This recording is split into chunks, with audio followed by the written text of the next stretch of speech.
ஹரே கிருஷ்ணா. பகவத் தரிசனத்திலிருந்து ஒரு கட்டுரை. குசேலருக்கு மறைமுகமாக செல்வம் வழங்கியது ஏன்? தெரிந்த கதை, தெரியாத துணுக்கு. கிருஷ்ணரின் பால்ய நண்பர் குசேலர் தனது ஏழ்மையை போக்குவதற்காக கிருஷ்ணர் துவாரகையில் இருந்தபோது அவரை சந்திக்க சென்றார் என்பதையும், கிருஷ்ணரை சந்தித்த மகிழ்ச்சியில் எதையும் கேட்காமல் திரும்பி வந்தார் என்பதையும், கிருஷ்ணர் அவருக்கு இந்திரலோகத்து செல்வத்தை காட்டிலும் அதிக செல்வத்தை வழங்கினார் என்பதையும் பெரும்பாலான மக்கள் அறிவர். இது அனைவருக்கும் தெரிந்த கதை. குசேலர் எதற்காக வந்தார் என்பதை நன்கு அறிந்திருந்த கிருஷ்ணர் தான் கொடுக்க விரும்பியதை அவர் வந்த சமயத்தில் நேரிலேயே கொடுத்திருக்கலாமே, ஏன் முதுகிற்கு பின்னால் கொடுக்க வேண்டும் என்பது தெரியாத துணுக்கு. அதை பற்றி தற்போது நாம் பார்க்க இருக்கிறோம். யார் தன்னிடம் எவ்வாறு நடந்து கொள்கிறார்களோ அதற்கு தகுந்தாற் போல தானும் நடந்து கொள்வது கிருஷ்ணருடைய இயற்கை. பகவத்கீதை 4.11. கிருஷ்ணருக்கு அவள் கொண்டு வந்த குசேலர் அதனை தனது சக்திக்கு மீறி எடுத்து வந்தார். அதாவது குசேலரிடம் இருந்த வசதிகளை கொண்டு அவரால் கிருஷ்ணருக்கு அவள் கூட கொடுக்க முடியவில்லை. அவர் அதனை மற்றவர்களிடமிருந்து யாசித்து கிருஷ்ணருக்காக அன்புடன் எடுத்து வந்தார். கிருஷ்ணர் சிந்திக்கிறார், எனது நண்பன் எனக்காக தனது சக்தியை மீறி அவள் கொண்டு வந்துள்ளான்.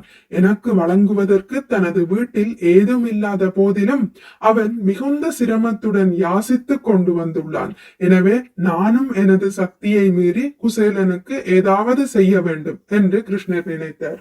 ஆனால் கிருஷ்ணருடைய சக்திக்கு மீறியது என்று எதுவும் கிடையாது. அனைத்திற்கும் அவரே அதிபதி என்பதால் குசேலர் செய்ததை போன்று வெளியிலிருந்து யாசித்து அவரால் எதையும் பெற முடியாது. எனவே தனது இயலாமையை எண்ணி வருந்திய கிருஷ்ணர் அந்த வெட்கத்தினால் குசேலருக்கு நேரில் எதையும் வழங்காமல் மறைமுகமாக இந்திரனை காட்டிலும் உயர்ந்த செல்வத்தினை வழங்கினார். ஆதாரம் ஸ்ரீல விஸ்வநாத சக்கரவர்த்தி தாகூரின் ஸ்ரீமத் பாகவத உரை, ஸ்ரீமத் பாகவதம் 10ஆம் காண்டம் 81ஆம் அத்தியாயம் 34வது பதம். பின் குறிப்பு: குசேலர் தனது சக்தியை மீறி அவள் வழங்கினார் என்பதை மறந்த முட்டாள் மக்கள் பலர் லட்சங்களுக்கு அதிபதியாக உள்ள போதிலும் சிறிதளவு அவளை கிருஷ்ணருக்கு வழங்குவது நியாயமா? யோசித்து பாருங்கள். நமது சக்தியை மீறி நாம் கிருஷ்ணருக்கு சேவை செய்தால், அதாவது நம்மையே நாம் கிருஷ்ணருக்கு அர்ப்பணித்தால், கிருஷ்ணரும் தன்னையே நமக்கு அர்ப்பணிப்பார். பகவத் தரிசனத்தில் உள்ள கட்டுரை இத்துடன் முடிவு பெற்றது. ஆனால் எனக்கு தெரிந்த சில குறிப்புகளையும் உங்களுக்கு சொல்கின்றேன். குசேலர் தான் சுதாமா. இவர் கிருஷ்ணரின் சிறந்த பக்தர், கிருஷ்ணரின் சிறுவயது நண்பனும் கூட. சுதாமாவிற்கு கிருஷ்ணரிடம் பௌதீக விஷயங்களை கேட்டு வாங்க வேண்டும் என்று சிறிதளவு ஆசை கூட அவருக்கு இல்லை. பௌதீக விஷயங்களில் அவருக்கு நாட்டம் இல்லை. இருந்தாலும் அவர் ஒரு கிரகஸ்தர். சுதாமாவின் மனைவி பயபக்தியானவள், கற்புடைய ஒரு பெண். கணவனுக்கு சேவை புரியும் ஆர்வம் அவளிடம் மிகவும் உண்டு. தன்னை கூட கவனிக்க மாட்டாள். ஆனால் தன் கணவனுக்கு தான் சமைத்து பிரசாதமாக கொடுக்க வேண்டும் என்பது அவளின் நீண்ட கால ஆசை. ஆனால் வறுமையின் காரணத்தால் அவளால் தன் கணவனான சுதாமாவிற்கு விதம் விதமாக சமைத்து கொடுக்க முடியவில்லை. கணவரின் நலனை எண்ணி அவளே சுதாமாவிடம் கூறினாள், உங்கள் பாலிய சிநேகிதன் ஸ்ரீ கிருஷ்ணர் தற்போது ஒரு அரசனாக இருக்கின்றார். ஏன் நீங்கள் அவரிடம் போய் உங்கள் ஏழ்மையை பற்றி கூறி செல்வம் வாங்க கூடாது என்று. இதில் கொஞ்சம் கூட நாட்டம் இல்லை சுதாமாவிற்கு. ஆனாலும் மனைவி இவ்வளவு கூறுகிறாள் என்பதற்காக ஒரு நோக்கம் மட்டும் அவருக்கு இருந்தது. அது பகவான் ஸ்ரீ கிருஷ்ணரை பல காலத்திற்கு பிறகு நேரடியாக தரிசிக்கலாம் என்பது மட்டுமே. ஆகவே அவர் அங்கு செல்வதற்கு சம்மதித்தார். ஆனால் கிருஷ்ணரிடம் கொடுப்பதற்கு அவரிடம் ஒன்றுமே கிடையாது.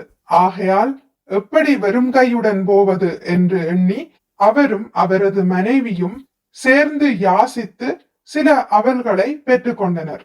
பல கஷ்டங்களை வழியில் சந்தித்த சுதாமா ஸ்ரீ கிருஷ்ணரிடம் சென்றார். ஸ்ரீ கிருஷ்ணரும் சுதாமாவை கண்டு மிகவும் மகிழ்ந்தார். சுதாமா கடைசி வரை தான் கொண்டு வந்ததை கொடுக்கவே இல்லை.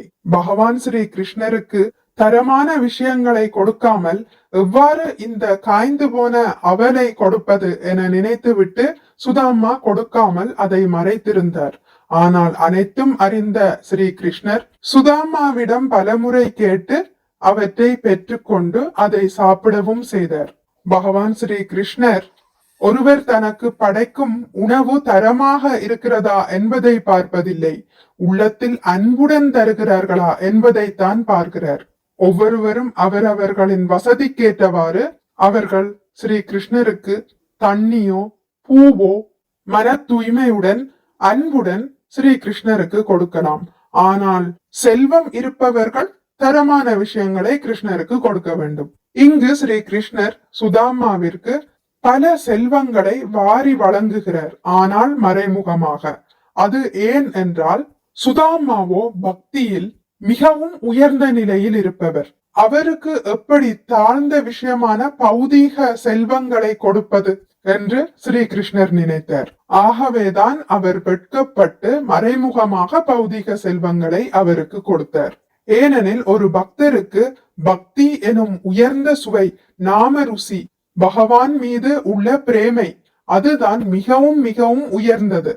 அப்படிப்பட்ட பக்தர்களுக்கு பௌதீக விஷயங்கள் ஒரு பொருட்டே கிடையாது. அது அவர்களுக்கு ஒரு தாழ்ந்த விஷயமாகத்தான் தோன்றும். ஆகவேதான் கிருஷ்ணர் சுதாமாவிற்கு நேரடியாக கொடுக்காமல் மறைமுகமாக கொடுத்தார். பின்னர் சுதாமாவும் வீட்டிற்கு சென்றவுடன் இந்த செல்வங்கள் கிடைத்ததை பார்த்து எல்லாம் ஸ்ரீ கிருஷ்ணரின் கருணை என நினைத்தாரே தவிர அவர் எப்போதும் போல் எளிமையாகத்தான் இருந்தார். அந்த செல்வங்கள் மீது அவருக்கு ஆர்வமோ பற்றோ வரவில்லை. மேலும் மேலும் அவர் தன் கிருஷ்ண சேவையில் தான் தன்னை ஈடுபடுத்திக் கொண்டார். மிக்க நன்றி. ஹரே கிருஷ்ணா. உங்களுக்கு இந்த வீடியோ பிடித்திருந்தால் லைக் பண்ணுங்கள், ஷேர் பண்ணுங்கள், சப்ஸ்கிரைப் பண்ணுங்கள். நோட்டிபிகேஷன் பெல்லை அழுத்துவதன் மூலம் அடுத்த பதிவுகள் உங்களை வந்தடையும். பகவான் ஸ்ரீ கிருஷ்ணரை பற்றி கேட்டு மகிழ்வோம். ஹரே கிருஷ்ணா.